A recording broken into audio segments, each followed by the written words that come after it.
Hello Hindi medium academy में आप सभी का स्वागत है। तो इससे पहले कि मैं लेक्चर शुरू करूं, मैं आपको पीडीएफ नोट्स के बारे में कुछ बता दूं। देखो, बहुत सारे बच्चों को लेक्चर के बाद पीडीएफ नोट्स चाहिए होते हैं लेक्चर के। तो वो नोट्स आपको मिल जाएंगे आप टेलीग्राम पे आपको जाना है। यहाँ पे एक चैनल है class 11th Hindi medium academy करके, जिसका जो यूज़र नेम है वो है @हिंदी मीडियम आर्मी। तो यहाँ पे ठीक है ना, आपको ये लेक्चर्स के नोट्स मिल जाया करेंगे। देखो, हो सकता है फ्यूचर में जब आप क्लास 12th में जाओ तो क्लास 11 की जगह क्लास 12th नजर आए या इसके नाम में थोड़ा चेंज हो, लेकिन ये जो हैंडल है ये सेम रहेगा। तो आप इस हैंडल से सर्च करना, ठीक है। आपको ये चैनल मिल जाएगा जहाँ पे आपको पीडीएफ नोट्स मिल जाएंगे। फिलहाल इस वीडियो में हम देखने वाले हैं प्रश्नावली 1.4 के पहले 6 प्रश्नों का सॉल्यूशन। और इस प्रश्नावली का बेसिक मैं आपको पिछली वीडियो में बता चुका हूँ, जिसमें मैंने वेन डायग्राम बनाने आपको अच्छे से बताए थे और उनके साथ साथ वो सारे टॉपिक्स डिस्कस किए थे जो इस प्रश्नावली के लिए जरूरी है। तो चलिए शुरुआत करते हैं। मैं ये उम्मीद करके चल रहा हूँ कि आप पिछली वीडियो देख चुके हो। तो यहाँ पर जो इसका पहला क्वेश्चन है, इसमें बोला गया निम्नलिखित में से प्रत्येक समुच्चय युग्म का सम्मिलन ज्ञात कीजिए। सम्मिलन का मतलब होता है यूनियन, ठीक है। और यूनियन या सम्मिलन का मतलब मैं आपको बता चुका हूँ, जैसे मैंने आपको पिछली वीडियो में बताया था कि अगर मान लो अपने पास दो समुच्चय हैं ए और बी, और इनका मुझे सम्मिलन निकालना है तो इसको इस सिंबल से रिप्रेजेंट करेंगे। और ये किसके बराबर होता है? ये बराबर होता है कि भाई इसमें वो सभी एक्स आते हैं, यानी कि वो सभी एलिमेंट आते हैं जो या तो सेट ए में होंगे या फिर सेट बी में होंगे। कहने का मतलब है कम से कम एक में होना चाहिए, ठीक है ना। कम से कम एक में, दोनों में हो तब भी चलेगा, किसी एक में है सिर्फ तब भी चलेगा, ठीक। तो जैसे यहाँ पे एक्स और वाई है, अब मुझे क्या करना है, मुझे सम्मिलन निकालना है एक्स और वाई का। तो उसको मैं इस सिंबल से रिप्रेजेंट करूँगा। और मैंने क्या कहा, सम्मिलन का मतलब है कि वो सभी चीज़ें यहाँ पे लिख दो जो कम से कम एक के पास है या दोनों के पास है तब भी चलेगा। तो जैसे एक, ठीक है, खैर दोनों के पास ही है, किसी एक के पास होता तब भी चलता, ठीक है। 3 2 3 5, तो यहाँ से अगर आप देखोगे तो आपको क्या क्या मिल रहा है, एक भी मिल रहा है, दो भी मिल रहा है, 3 भी मिल रहा है, 5 भी मिल रहा है। जरूरी नहीं इसको इसी ऑर्डर में लिखो, आप कैसे भी आगे पीछे लिख सकते हो। देखो, एक, ठीक है, 3, ठीक है, दो किसी एक के पास है तब भी आ जाएगा, 5 किसी एक के पास है तब भी आ जाएगा, क्योंकि हम यूनियन की बात कर रहे हैं, ठीक है। ऐसे ही इसमें आ जाओ, ठीक है। इसका देखो सबसे अच्छा तरीका क्या रहता है यूनियन का, कि आप पहले ये वाला पूरा सेट ही लिख दो, ठीक है। पहले आप क्या करो, ये वाला पूरा सेट ही लिख दो, फिर बाकी में देखो क्या अलग है, ठीक है। जैसे कि यहाँ पे अगर मैं लिखूँ तो ए के पास क्या है, ए है, ई है, आई है, ओ है, यू है, इतना तो आपने लिख दिया, क्योंकि जो किसी एक के पास है वो तो आएगा ही आएगा, दूसरे में हो ना हो। फिर आप देखो इसमें अलग क्या है, देखो जैसे कि ए तो आप लिख चुके हो ना, तो वो तो दोबारा रिपीट नहीं करना। बी और सी इसमें अलग हैं, तो यहाँ पे आप बी और सी भी लिख दो, ठीक है। ये आपको समझ में आ गया। अगर मैं इसी तरह से बात करूँ तीसरे पार्ट की, है ना, इसी क्वेश्चन का तीसरा हिस्सा है जिसमें ए क्या है, एक्स, जहाँ पे एक्स क्या है, एक्स एक प्राकृत संख्या है और 3 का गुणज है। कहने का क्या मतलब हुआ साहब, अगर मैं इसको, ठीक है, सिंप्लीफाइड फॉर्म में लिखता हूँ, ठीक है, तो एक्स एक प्राकृतिक संख्या है और 3 का गुणज है, मतलब 3 के पहाड़े में आता है। तो 3 एकम 3, 3 दूनी 6, 3 तिया 9, 3 चौक 12, ऐसे चलेगा। लेकिन ये ख़त्म तो नहीं होगा ना, ठीक है, क्योंकि ये फाइनाइट नहीं इनफाइनाइट सेट है, ठीक है, असीमित समुच्चय है। तो ये तो आगे चलता रहेगा, कब तक जाओगे, इसलिए डैश डैश डैश लगा दो। फिर बी में क्या है, एक्स, जहाँ पे एक्स संख्या 6 से कम एक प्राकृतिक संख्या है। मतलब क्या, कि जो बी है इसमें वो सभी एक्स आएंगे जो 6 से कम प्राकृतिक संख्या है। तो 6 से कम प्राकृतिक संख्या 1 2, फिर 3, इसी तरह से 4 और 5। देखो ये 6 से कम है।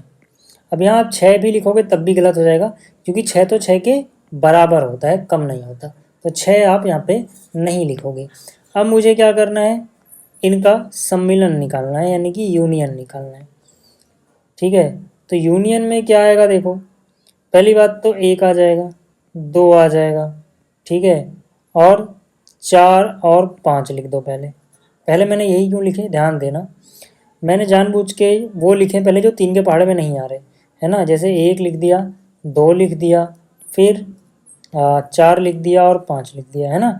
इसके बाद वो लिखो जो 3 के पहाड़े में आते हैं, यानी कि 3, फिर 6, फिर 9, फिर 12, फिर डैश डैश डैश। ऐसा लिखने से फ़ायदा क्या है कि यहाँ से एक पैटर्न मिल रहा है ना, 3 6 9 12, तो डैश डैश डैश का मतलब है कि अब 15 आएगा व 18 आएगा।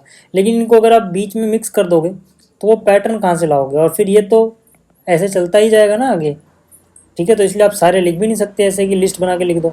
इसलिए पहले वो लिख दो जो पैटर्न से बाहर है, फिर 3 के पहाड़े में आने वाली चीज़ें हैं तो एक पैटर्न मिल गया, फिर वो डैश डैश डैश लगा दो। टीचर समझ जाएगा कि चलो भाई ये भी चीज़ें हैं, साथ में ये भी चीज़ें। ठीक है। अच्छा, इसी को आप एक तरीके से और लिख सकते हो अगर आप चाहो। ठीक है, आप चाहो तो आप दूसरा तरीका भी लिख सकते हो इसी को। ठीक है, इस तरह से कि भाई 1 2 4 और 5 लिख दिए, या फिर यहाँ पे लिख सकते हो आप 3 का एक गुणज।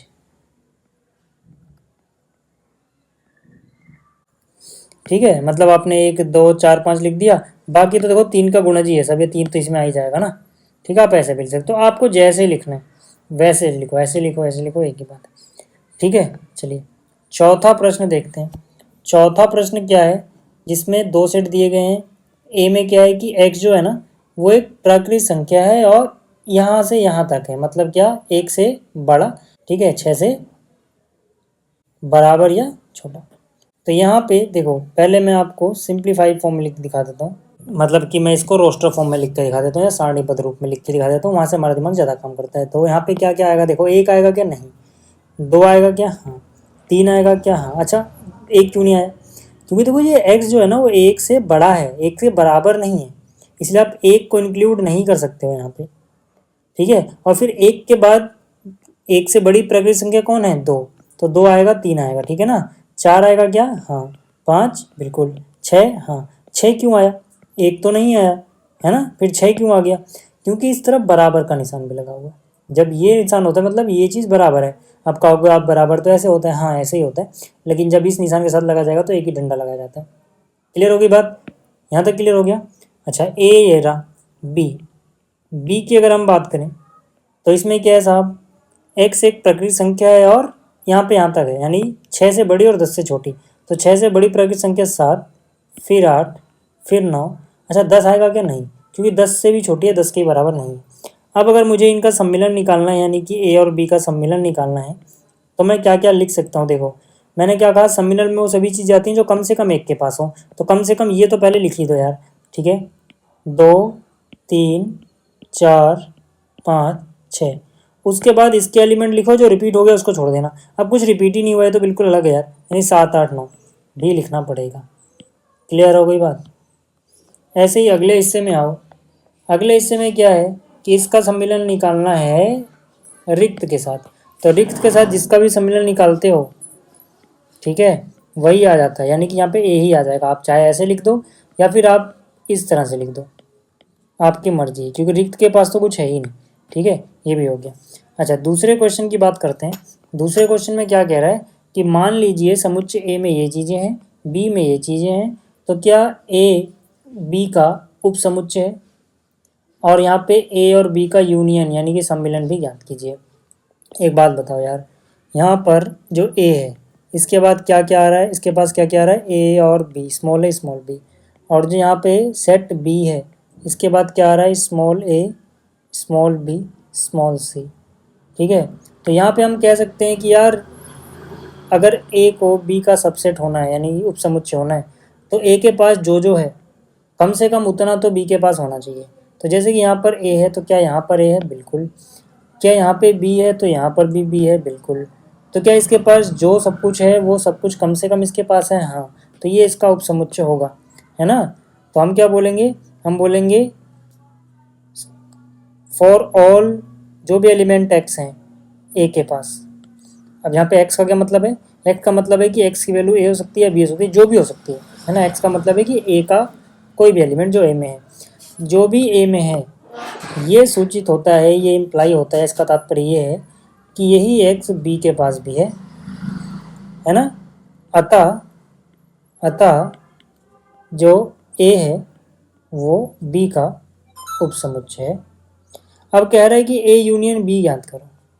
एक बात याद रखना, देखो ए और बी बराबर तो नहीं है क्योंकि इसका अलग अलग है, तो अगर हमें ए यूनियन बी याद करना हो जब ए बी का सबसेट हो, तो असलियत में यहाँ पे क्या आएगा, जो बड़ा वाला यानी सुपर सेट, यानी बी ही आंसर आ जाएगा। चाहे आप करके देख लो, आप ए यूनियन बी निकालोगे तो क्या आएगा, ए आएगा, बी आएगा और सी आएगा, यही तो आएगा ना, क्योंकि इतना तो आएगा ही आएगा। फिर इसमें से जो रिपीट हो गया उसको छोड़ देना, ए और बी आ चुके हैं, रिपीट हो रहे हैं, छोड़ दो, जो बच गया उसको भी लिख दो। तो क्या ये बी नहीं बन गया? बिल्कुल, तो यानी कि ये बी ही होगा। ठीक है, तो अगर ए बी का उपसमुच्चय था तो इसके यूनियन में बी ही आएगा। क्लियर हो गई बात? इस बात को याद रखना, बहुत काम आएगा आपके। अगला वाला क्या है, यदि ए और बी ऐसे समुच्चय हैं कि ए बी का सबसेट है तो ए यूनियन बी क्या है?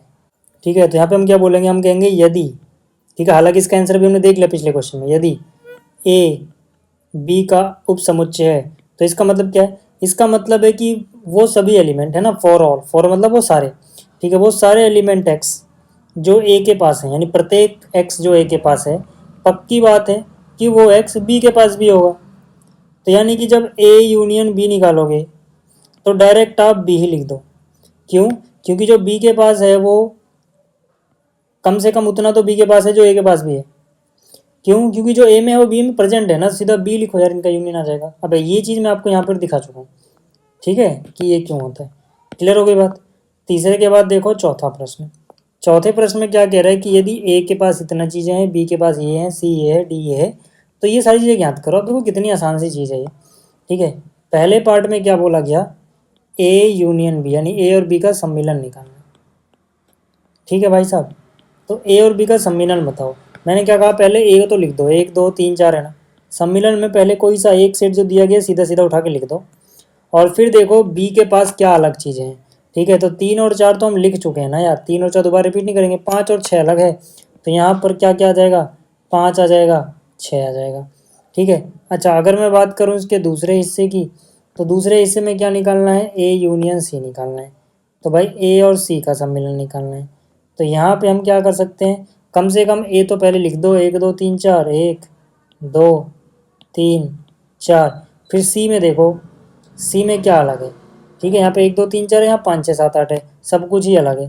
तो यानी कि 5 6 7 8 आएगा। ठीक है, इसी तरह से अगर मैं बात करूँ इसके तीसरे हिस्से की, तो इसका तीसरा हिस्सा क्या है, बी यूनियन सी। ठीक है, तो ये आप कर सकते हो, चलो मैं कर ही देता हूँ। इसमें बी यूनियन सी मतलब पहले आप बी पूरा लिख दो। ठीक है, तो बी में क्या है, 3 4 5 6, और सी की बात करें तो सी के पास क्या है, 5 6 7 8, तो 5 और 6 तो लिख चुके हैं, 7 और 8 और आ जाएगा। ठीक है, इसी तरह से देखो ये जो चौथा हिस्सा है ये आप खुद कर लेना। ठीक है, ये वाला हिस्सा मैं कर रहा हूँ पांचवा। पांचवे में क्या है, A union B union C लिखना। तो इसके लिए आप क्या करो, देखो अब A union B union C का क्या मतलब हुआ कि जो किसी एक के पास भी है इनमें से वो भी आएगा, जो किसी एक के पास नहीं है दोनों के पास है वो भी आएगा, जो तीनों के पास है वो भी आएगा, मतलब कम से कम एक के पास है वो आएगा। यानी कम से कम ए तो आएगा ही, 1 2 3 4 तो लिख ही दो, 1 2 3 4 तो लिख ही दो। फिर आप क्या देखो बी में क्या अलग है इनसे, तो बी में क्या अलग है, 1 2 3 4 से, 3 4 तो लिख चुके हैं, 5 और 6 अलग है, तो यहाँ पे तो 5 और 6 आ जाएगा। फिर किसकी बात आएगी, सी की।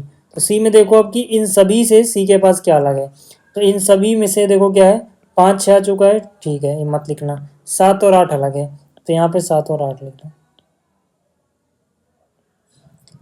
समझ में आ गया होगा? ठीक है, इसी तरह से आप ये वाला हिस्सा खुद कर सकते हो। ठीक है, तो वो आप कर लेना। अगले क्वेश्चन की बात करते हैं। अगला जो क्वेश्चन है इसमें बोला इसमें बोला गया प्रश्न 1 में दिए प्रत्येक समुच्चय युग्म का सर्वनिष्ठ समुच्चय ज्ञात कीजिए। ठीक है, अब सर्वनिष्ठ का मतलब होता है इंटरसेक्शन। ठीक है, यानी कि यहाँ पे हमें इंटरसेक्शन लेना है या सर्वनिष्ठ लेना है, जिसका निशान ये होता है, याद आ रहा है ना। ठीक है, तो यहाँ पे ठीक है ना, क्योंकि मैं पिछली वीडियो में आपको बता चुका हूँ, तो यहाँ पे मुझे x का सर्वनिष्ठ लेना है y के साथ। सर्वनिष्ठ में याद करो मैंने क्या बताया था कि अगर मुझे 2 सेट है, मान लो a और b है ना, ये मैंने आपको बताया था, इनका सर्वनिष्ठ निकालना है, तो इसमें वो सभी एलिमेंट x आएंगे जो a के पास हों एंड b के पास भी हों। ए एंड बी का मतलब यहाँ पे एंड का मतलब हो जाता है कि दोनों के पास होना कंपलसरी है। किसी एक के पास होगा दूसरे के पास नहीं होगा तो काम नहीं चलेगा, दोनों के पास होना चाहिए। तो हम क्या करेंगे, यहाँ से वही एलिमेंट उठाएंगे जो कॉमन है, यानी कि उभयनिष्ठ है, दोनों के पास है। तो यहाँ पे अगर आप देखोगे तो एक यहाँ पर भी है, एक यहाँ पर भी है, यानी कि इसके सर्वनिष्ठ में पहली बात तो एक आ जाएगा। फिर आप देखोगे 3 यहाँ पर है, 3 यहाँ पर भी है, तो यहाँ पर 3 भी आ जाएगा। इसके अलावा और कुछ नहीं आएगा, क्योंकि 5 यहाँ पे तो है लेकिन यहाँ नहीं है, 3 यहाँ पर तो है लेकिन यहाँ नहीं है, तो मतलब यही चीज़ें आएंगी। ठीक है, तो ये कौन सा पार्ट था इसका, ये था इसका पहला हिस्सा। ठीक, अगर मैं बात करूँ, यहाँ घिचपिच जा रही है थोड़ी, ठीक है, तो इसको मैं क्या करता हूँ ना, नीचे लिख देता हूँ। ठीक है, ये था इसका पहला हिस्सा। अगर अब मैं बात करूँ इसके दूसरे हिस्से की, तो फिर से यहाँ पर ए और बी है, तो यहाँ पे लिखोगे ए का सम्मिलन बी के साथ। कॉमन एलिमेंट लिखने होते हैं, तो यहाँ पर ए और ए दोनों जगह है, लिख दो। और कुछ एक जैसा है जो दोनों के पास है नहीं, तो मतलब यही आएगा बस। अगर अब मैं बात करूँ इसके तीसरे हिस्से की, तो तीसरे प्रश्न में क्या है, देखो यहाँ पर क्या था, x एक प्राकृतिक संख्या है और 3 का गुणज है। तो जैसे कि मैंने आपको कहा था कि भाई ए में क्या है, अभी पहले इसको, ठीक है, हम रोस्टर फॉर्म में लिख लेंगे। एक प्राकृतिक संख्या और 3 का गुणज क्या होगा, 3, 6, 9, 12, इस तरह से चलता जाएगा, है ना, असीमित है। तो इसी तरह से जो बी है उसके पास क्या है भैया, 6 से कम एक प्राकृतिक संख्या, तो 6 से कम मतलब 1 हो गया, 2 हो गया, 3 हो गया, 4 हो गया और 5 हो गया। अब हमें इनका निकालना है सम्मिलन, यानी कि इंटरसेक्शन, यानी कि जो दोनों में हो। तो दोनों में सिर्फ एक एलिमेंट है जो कॉमन है, वो है 3। ठीक है, 3 इसमें भी है, 3 इसमें भी, और कुछ एक जैसा नहीं है, तो बस इतना ही आएगा। अब अगर मैं बात करूँ उसके चौथे हिस्से की, ठीक है, तो चौथा हिस्सा मैं इधर कर रहा हूँ अलग कलर से ताकि मिक्स ना हो। चौथे में क्या था, पहली बात तो यहाँ पे है x एक प्राकृतिक संख्या है और इससे 1 से बड़ी और 6 से छोटी या बराबर है, और यहाँ पे क्या है, ये। ठीक है, तो इसका सही तरीका रहता है, आप पहले इसको रोस्टर फॉर्म में लिख लो। 1 से बड़ा क्या होता है प्राकृतिक संख्याओं में, 2, फिर 3, फिर 4, फिर 5, 6 के बराबर तक जाना है हमें। तो यहाँ पे 5 के बाद हम 6 भी लिख सकते हैं, मतलब लिखना ही चाहिए। बी में क्या क्या आएगा, 6 से बड़ा है तो 6, 6 से बड़ा नहीं होता, नहीं 7 से शुरुआत होगी, फिर 8, फिर 9, और 10 से छोटा यानी कि 9 के बाद 10 नहीं लिखना है। अब हमें लेना है इनका सम्मिलन, यानी जो इन दोनों में एक जैसा हो। इन दोनों में क्या एक जैसा कुछ भी नज़र आ रहा है आपको, नहीं। ठीक है, इन दोनों में एक जैसा कुछ भी नहीं। ठीक, और पांचवा हिस्से की अगर मैं बात करूं, यहाँ पे मैं पांचवा कर रहा हूँ, ठीक है, यार यहीं कर देता हूँ। तो पांचवे में तो आपको सीधा सीधा याद रखना है जनाब, कि किसी का भी सम्मिलन लिया जाए रिक्त के साथ तो रिक्त ही उत्तर आता है, सोचने वाली कोई बात ही नहीं है, क्योंकि दोनों में एक जैसा क्या हो, कुछ भी नहीं। ठीक है, अच्छा, अब बात कर लेते हैं जब प्रश्न संख्या 6 की। इसमें हमें ए बी सी और डी सेट दिए गए हैं, ये चीज़ें निकालनी है। तो बात करते हैं इसके पहले हिस्से की। पहले हिस्से में निकालना है ए का सम्मिलन बी के साथ, मतलब ए और बी में जो एक जैसी चीज़ है। तो यहाँ पर ए और बी में एक जैसा क्या है, देखो ज़रा ध्यान से देखो। तो यहाँ पे 7 और 9 है, यहाँ पे 7 और 9 है, यहाँ पर 11 है, यहाँ पर भी 11 है। तो 7, 9 और 11 दोनों के पास हैं, तो यानी कि 7, 9, 11 ये आ जाएगा। ठीक है, अब अगर मैं बात करूँ इसके दूसरे हिस्से की, तो दूसरे हिस्से में क्या निकालना है, बी का सम्मिलन निकालना है सी के साथ। तो यहाँ पर क्या आएगा जनाब, बी और सी को देखो क्या एक जैसा है। तो यहाँ पे 7, 9 है, यहाँ पे नहीं है। 11 और 13 है, 11 और 13 है, तो दोनों में एक जैसा क्या है, 11 और 13, तो यहाँ पे आ जाएगा 11 और 13। ठीक है, इसी तरह से ये वाला आप खुद, अच्छा चलो ये वाला मैं कर देता हूँ, तीसरा वाला। ठीक है, थर्ड पार्ट की मैं बात कर रहा हूँ। ठीक है, थर्ड पार्ट में क्या है, ए का सम्मिलन सी और उसका जो भी आएगा उसका सम्मिलन डी के साथ, मतलब तीनों में एक जैसा वो लेना है आपको। तो ज़रा ढूंढना, ए सी और डी में, ए रहा, सी ए रहा, डी ए रहा। ठीक है, तो यहाँ पर देखोगे तो 3, 5, 7, 9, 11, चलो ठीक है, 11 इसमें भी है, 11 इसमें भी है, लेकिन 11 यहाँ नहीं आया, 11 भी नहीं आएगा। और कुछ है क्या, और कुछ नहीं है ना। यहाँ देखोगे 15 यहाँ है, 15 यहाँ है, लेकिन 15 यहाँ नहीं है, 15 भी नहीं आएगा।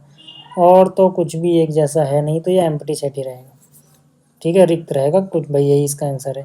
ठीक है, चौथा वाला आसान सा है, देखो आप कर लोगे, ये भी आप कर लोगे। छठा मैं कर देता हूँ, ठीक है। छठा हिस्सा जो है, ठीक है, जो इसका छठा हिस्सा है ए और उसका सम्मिलन लेना है बी यूनियन सी के साथ, ठीक है। तो इसको कैसे करोगे, देखो यार इसका सही तरीका क्या है, पहले ए की जगह लिख दो जो भी आएगा। मैं इसको अलग कलर से दिखाता हूँ। जो ए है ना उसको मान लो हम यहाँ लिख देते हैं। उसके बाद क्या करना है, इंटरसेक्शन लेना है B union C. B union C की वैल्यू मैं यहाँ लिख देता हूँ। समझ में आ गई बात। तो ए में क्या क्या है, ए में है 3 5 7 9 11, तो यहाँ पे आ जाएगा 3 5 7 9 11, ठीक है। फिर यहाँ क्या लिखना है, बी और सी का यूनियन। तो भाई बी कहाँ पे है, ये रहा, सी कहाँ पे है, ये रहा, ठीक है। वैसे हम, ठीक है, तो बी के पास 7 9 11 13 है, तो कम से कम इतना तो आएगा 7 9 11 13। क्यों, क्योंकि यहाँ पे भैया बात की जा रही है इनके सम्मिलन की, यूनियन की, ठीक है, इतना तो आएगा। अच्छा, और फिर क्या है, सी के पास अलग क्या है, 11 13 तो आ चुका है ना, 15 हो रहा है, तो 15 और लिखता हूँ। फिर देखो दोनों में एक जैसा क्या है, एक जैसा क्यों देख रहे हैं भाई, क्योंकि अब इनका इंटरसेक्शन लेना है, सर्वनिष्ठ। तो क्या एक जैसा कुछ दिख रहा है आपको, क्या यहाँ पे 7 है तो यहाँ पे है, हाँ, तो पहली बात तो 7 लिख दो। उसके बाद दोनों के पास 9 है, दोनों के पास 11 है, ठीक है ना। 7 7 9 और 11 ये है ना दोनों के पास एक जैसा, ठीक है। ये भी हो गया, क्लियर हो गई बात। तो ये छठा हिस्सा भी समझ में आ गया होगा आपको, ठीक है। अब देखो ये वाला आप कर लोगे, ये भी आप कर लोगे। इसमें पहले बी यूनियन डी निकाल लेना, जैसे यहाँ पे निकाला है, फिर ए के साथ ले लेना। यहाँ पे क्या करना, पहले ए और बी का इंटरसेक्शन निकाल लेना, फिर बी और सी का यूनियन निकाल लेना। जो आएगा फिर उनमें एक जैसा क्या है वो देख लेना। ये भी आपसे हो जाएगा, ये भी आपसे हो जाएगा। कुछ इन केस परेशानी आती है तो मैं उसका सोल्यूशन यहाँ पे लिख के पीडीएफ में दे रहा हूँ आपको, आप पीडीएफ डाउनलोड करना, मिल जाएगा आपको। फिलहाल अगर आपको समझ में आ गया तो इन क्वेश्चन की खुद प्रैक्टिस कर सकते हो आप, आपका कॉन्फिडेंस इससे बढ़ेगा। सब कुछ मैं करूँगा फिर आप सीख नहीं पाओगे उतना अच्छा जितना खुद करके सीख सकते हो, ठीक है। तो उम्मीद करता हूँ कि आपको ये चीज़ें समझ में आ गई होंगी। इस वीडियो में इतना ही, जल्दी मिलेंगे अगली वीडियो में। इस वीडियो को देखने के लिए धन्यवाद। और पीडीएफ फिर से बोल रहा हूँ आपको टेलीग्राम पे मिलेगी, ठीक है।